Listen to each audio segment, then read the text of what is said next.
Somewhere beneath the mountains of Sinaloa, there is a hole in the ground. It leads nowhere on any official map. No government survey marks it. No satellite image explains it. And for almost 15 years, that hole in the ground made the most wanted man on Earth completely untouchable. This is the story of how one man turned an entire region of Mexico into a fortress. Not with walls, but with darkness. Not with soldiers, but with shovels. His name was Joaquín Guzmán Loera. The world knew him as El Chapo, Shorty. And to understand how he evaded the combined forces of two governments for over a decade, you don't start with his guns, or his cartel, or his billions. You start underground. Picture Culiacán in the early 2000s. On the surface, an ordinary house in an ordinary neighborhood. Inside, nothing special. Tile floors, a modest bathtub, the hum of a refrigerator. But hidden beneath that bathtub was a hydraulic lift. Press the right sequence, and the tub would rise silently on a piston, revealing a shaft that dropped straight into the city's storm drain system. Within seconds, El Chapo could vanish from a dinner table and reappear blocks away, emerging through a manhole cover that looked like every other manhole cover in the city. He didn't build just one of these. He built a network. Dozens of properties across Culiacán, each one wired into the sewer system like nodes on a spider's web. Soldiers could kick down a front door and find a warm plate of food, a lit cigarette, a phone still ringing, and no one there. Because he was already gone, moving through pipes under their feet while they searched the empty rooms above. That was the genius of it. He never needed a single impenetrable fortress. He needed an entire city that could swallow him whole in under a minute. But the tunnels weren't only for escape. Some were for business, for moving product under the very fence line that separated two nations. Investigators would later uncover passageways stretching hundreds of meters, reinforced with wooden beams, wired with electric lighting, fitted with ventilation systems better engineered than some legal mining operations. One tunnel connected a warehouse in Mexico directly to a warehouse across the border, complete with a rail cart system to haul goods through in the dark. These weren't crude holes dug by desperate men. These were feats of clandestine engineering, built by crews who worked in total secrecy, often for months, knowing that a single leak of information could mean death. And then came 2014. Marines moved on a set of safe houses in Culiacán in a coordinated pre-dawn raid. At one location, they found the tunnel entrance under a bathtub, still faintly warm from use.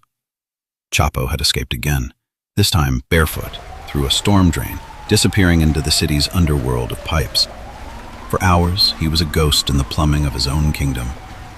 When the Marines finally caught up with him, it wasn't in a tunnel at all.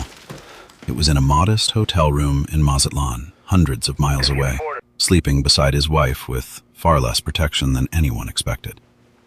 The man who had engineered an underground labyrinth was finally caught somewhere almost disappointingly ordinary. You'd think that would be the end of the story. It wasn't even close. Because less than a year and a half later, inside Mexico's most secure prison, a facility called Altiplano, built to hold the country's most dangerous men, the guards began hearing something. A low rumble. A vibration under the floor, night after night, week after week. Faint enough to dismiss, persistent enough that inmates started complaining they couldn't sleep. Nobody investigated. Nobody imagined what was actually happening beneath their boots. For over a year, a crew working from a half-built house in a field outside the prison had been digging. Not toward the prison wall. That would be too obvious, too easily discovered. They dug for a mile. A full mile underground in a straight, engineered line, aimed with terrifying precision at one single point. The shower stall inside El Chapo's cell.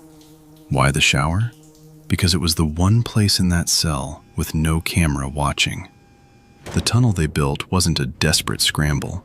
It was lit with electric lighting strung along the ceiling.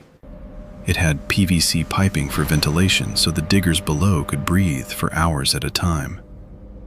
It had a motorcycle, modified and mounted onto rails so that once the tunnel was finished, a rider could move fast beneath the earth instead of walking a mile hunched over in the dark. On the night of July 11th, 2015, security cameras caught the final moment. El Chapo pacing his cell as he always did. Then he steps toward the shower, and he's gone. Not through a door, not past a guard. He steps behind a low wall, lowers himself into a shaft cut directly beneath the shower floor, and disappears into the tunnel his own men had spent a year building for exactly this moment. By the time anyone realized what had happened, he was already a mile away, climbing out through a wooden shaft into that unfinished house, into a change of clothes and a waiting vehicle.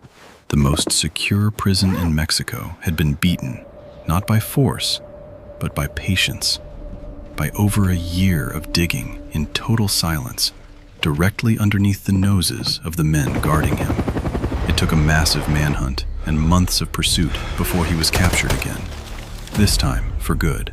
But even then, the story those tunnels told didn't end with his capture. It became something bigger, a case study in obsession, a demonstration of what happens when a man has unlimited resources, total loyalty from those around him, and one single goal: never, under any circumstance, be trapped again. Every hidden staircase, every reinforced shaft, every mile of tunnel dug in total darkness was the same idea, built over and over. Control the ground beneath you, and no wall above it can ever hold you. That was El Chapo's real fortress. Not a mansion, not a compound. A world of tunnels only he knew how to navigate, until, finally, even that world ran out of places left to hide. If this pulled you into the dark, hit like, share it with someone who needs to see how deep this rabbit hole goes, and subscribe, because this isn't the last tunnel we're going down.